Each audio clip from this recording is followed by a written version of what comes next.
இந்த வீடியோவில் கேதுவின் காரகத்துவங்களையும் தொழில்களையும் பற்றி பார்ப்போம். முதலில் காரகத்துவங்கள். கேது மாதா மகா காரகர் என்று அழைக்கப்படுகிறார். தாய்வழி பாட்டனார் மற்றும் அவரை பற்றிய செய்திகள்.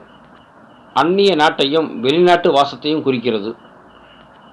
தூக்கம், தாமதம், அம்மை நோய், ஞானம், தியானம், தவம், மௌனம், பட்டினி, விரதம், வைராக்கியம், நிதானம், மன வெறுப்பு, சந்நியாசம், ஆன்மீக தேடல், திடசித்தம், விரக்தி, எதிலும் பிடிப்பு இல்லாமை, ஆசனவாய், ஜோதிடம், மாந்திரீகம், மனோவசியம், கோவில், காவி உடை, குடும்பத்தை வெறுத்தல், நூல், சட்டம், மருத்துவமனை, தர்மஸ்தாபனங்கள், கொடி, கையில் கட்டும் கயிறு, தத்துவம் பேசுதல், சண்டை சச்சரவு, மயக்கம், யாசகம், முடி, நகம்.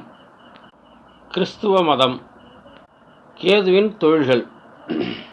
மின்கம்பிகள் தொடர்பான தொழில், கயிறு வியாபாரம், தையற்கடை, பஞ்சாலை, நூற்பாலையில் வேலை, மத போதனை, துறவறம், மருத்துவம், மருத்துவர், ஜோதிடம், ஆன்மீக சம்பந்தமான தொழில், மந்திர சித்தி மூலம் சிகிச்சை, ஹீலர், ஹிப்னாட்டிசம், மெஸ்மரிசம் போன்ற தொழில்கள், இன்னும் பிற.